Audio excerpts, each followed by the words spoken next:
السلام عليكم ورحمة الله وبركاته. أهلا بيكم، معايا مديحة علي. النهاردة هنتكلم عن قرار النادي الأهلي بالتجديد لموسمين لمدة موسمين بعد تجربة فنية رائعة وناجحة حصد ولا يزال يحصد من خلالها البطولات ويحقق النتائج المميزة.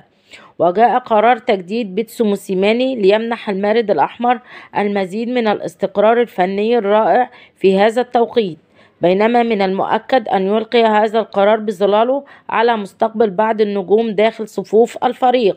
ومن هؤلاء النجوم اليو بادجي سيكون هو المتضرر الأول من قرار تجديد عقد بيتسو موسيماني، حيث لا يوجد اقتناع من جانب مدرب النادي الأهلي بالمحترف السنغالي منذ اليوم الأول له مع القلعة الحمراء. ومن المؤكد أن يتحرك جهاز الكرة في القلعة الحمراء لبحث إمكانية تسويق السنغالي إليو بادجي في الفترة المقبلة، سواء من خلال بيعه إلى أميان الفرنسي أو تسويقه في أحد الدوريات الأوروبية الأخرى. والتر بواليا يعتبر المحترف الكونغولي والتر بواليا من الأسماء التي لا تحظى بثقة بيتسو موسيماني في الموسم الحالي، ومن المؤكد أن يبحث النادي الأهلي عن تسويق مهاجمه في نهاية الموسم الحالي. ويتواجد والتر بواليا في الوقت الحالي على سبيل الإعارة ضمن صفوف فريق السيلية القطري، فرط الكونغولي في جميع الفرص التي منحها له بيتسو موسيماني خلال المباريات، ولم ينجح في تحقيق الانتصار.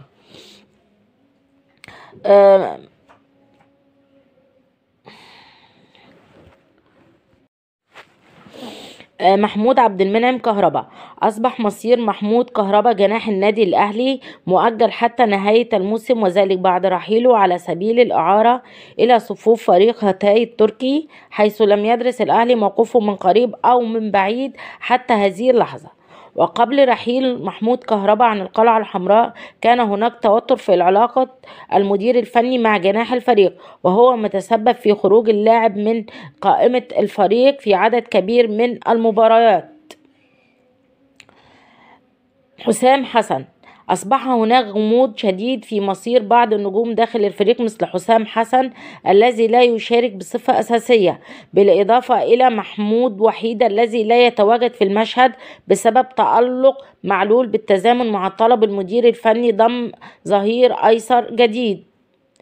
تشير جميع المعطيات إلى إمكانية عدم بقاء رامي ربيعة بنهاية الموسم الحالي، وذلك في ظل عدم رغبة المدير الفني في الدفع به خلال جميع المباريات الكبيرة، وتفضيله للدفع بعناصر أخرى في الوقت الذي يرغب خلاله موسيماني في عودة أحمد رمضان بيكهام بعد تألقه على سبيل الإعارة مع فريق سموحة. وإلى هنا ينتهي تقريرنا، والسلام عليكم ورحمة الله وبركاته.